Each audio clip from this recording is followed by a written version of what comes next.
Hello to my Flamazing Franklin Academy artist. Welcome to Art with Miss P. This week's lesson is all about pumpkins. This is the season where we harvest pumpkins. So our pumpkin patches are full of pumpkins. Maybe you visit a pumpkin farm where there's just pumpkins everywhere. You go to the grocery store, or if you're out and about shopping with your parents, you're going to see a lot of pumpkins out there because this is the time of year where everything is pumpkin. So let's take a quick look at what we're going to do this week for your pumpkin project. Hello, second graders. So your pumpkin project for this week is going to be a big drawing. If you don't have paper this size, it's okay. Just use whatever size paper you have.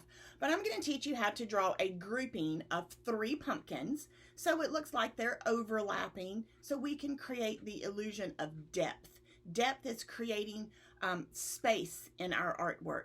Not space like the sun, the moon, the stars, and the planets. Space as in a background, a foreground, and a middle ground. So we're going to have a little pumpkin right here in the front with a pumpkin sitting behind it, and then behind these 2 pumpkins, a bigger pumpkin.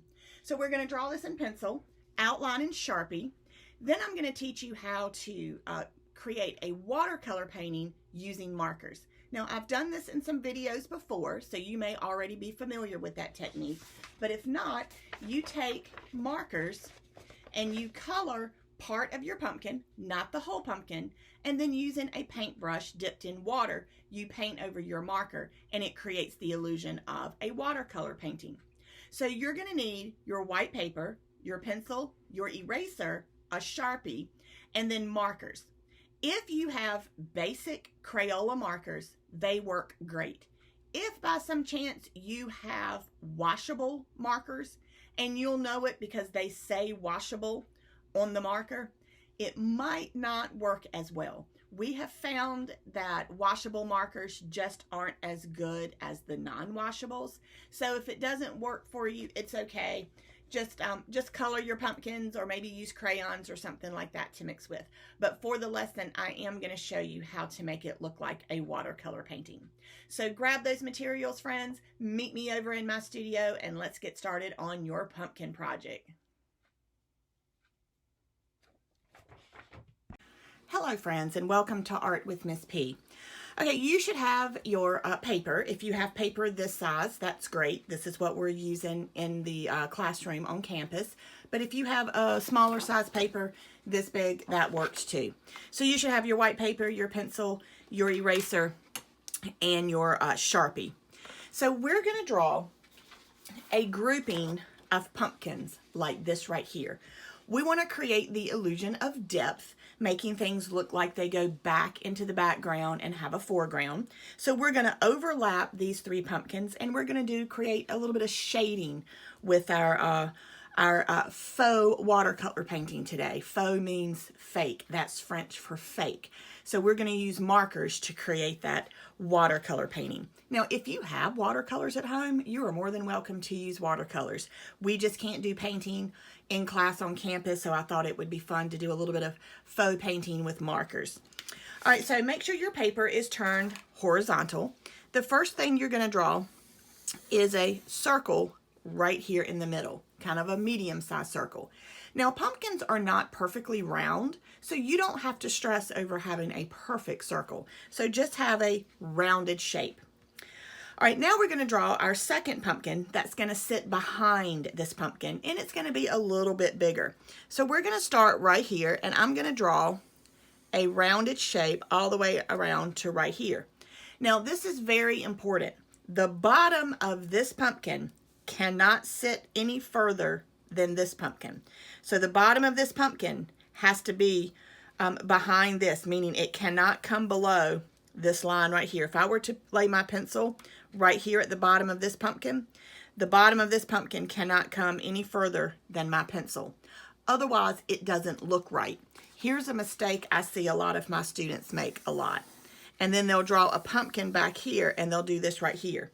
Well, now that has created the illusion that this pumpkin is sitting on the ground and this pumpkin is literally floating. So it doesn't look right. So make sure the bottom of this pumpkin does not come below this pumpkin.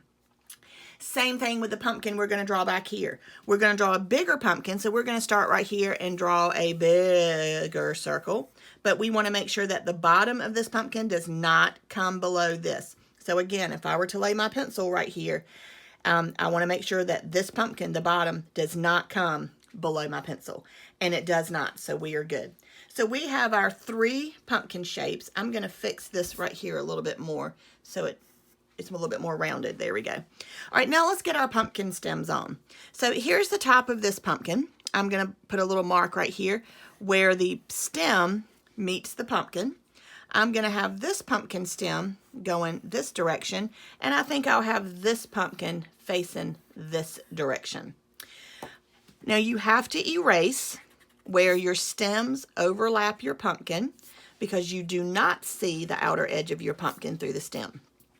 If you want to add a leaf to your pumpkin, you can do that. I'm going to put a leaf right there. I think I'm going to put a leaf right here. I'm going to erase inside this leaf because you know the overlapping needs to be correct. And we'll put a leaf up here too. You don't have to put a leaf. It is completely and totally up to you. All right, I'm going to put my horizon line in. And I don't see the horizon line go behind my pumpkin, so I'm not going to draw my line, and then I'm going to pick it back up right there. Now that gives us a ground and a sky for the background. All right, the next thing, we need to draw some lines. When you look at pumpkins, you see that pumpkins have ridges in them, and they look like lines. All right, again, let me show you a mistake that a lot of my friends make, and I want to make sure you don't make this mistake. I do not want you to draw lines like this right here on your pumpkin. It's not going to look right. I also do not want to see you do this. When I say draw curved lines that match the curve of your pumpkin, I see a lot of my students do this right here. And it's sort of right, but not exactly right. So make sure you're listening and paying attention on this next step to get it right. All right, we're going to start at the top. My pumpkin, outer edge of my pumpkin curves this way. So this line is going to curve to match the outer edge of that curve. The line over here is going to match the outer edge of this curve, which means it's going to curve this way. And of course, it disappears behind that pumpkin. Then we'll have another line right here and another one right here. And they both curve to match the outer edge. So watch that again. Starting at the top of my pumpkin, I'm going to draw a line that curves. This curve matches that curve. Over here, same thing. This curve matches that curve. And we'll have another one right there, and another one right there, and another one right there. And I'm going to change this one a little bit more to make it come more from the top right there. And then back here. So I've got a curve ridge that matches the curve of my pumpkin. Same thing over here. And then this one will curve slightly, and then that one will curve slightly. And then if this pumpkin is big enough to have another one in the middle, this one will be a little bit straight. But all these curves match the curve of the pumpkin to make your pumpkin look like it's rounded. So make sure you get those pumpkin lines or ridges correct in your pumpkin. Now the next step is to take your Sharpie, and we are going to outline all of our pencil lines in our Sharpie. Now on your leaves, if you did leaves, just use your Sharpie and draw a few veins on your leaf. And make sure that you are sharpieing all of your lines in Sharpie. You do not want to leave anything undone. So let's get our Sharpie done, and then we'll move to the next step.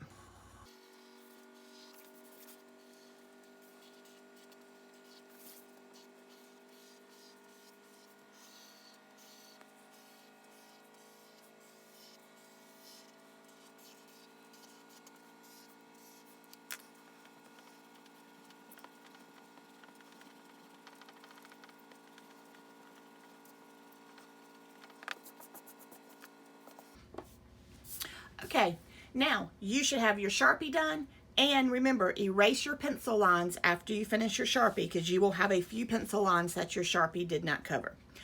All right, so we are now ready to add the marker to our our drawing. So you're going to need those beautiful warm colors from your markers.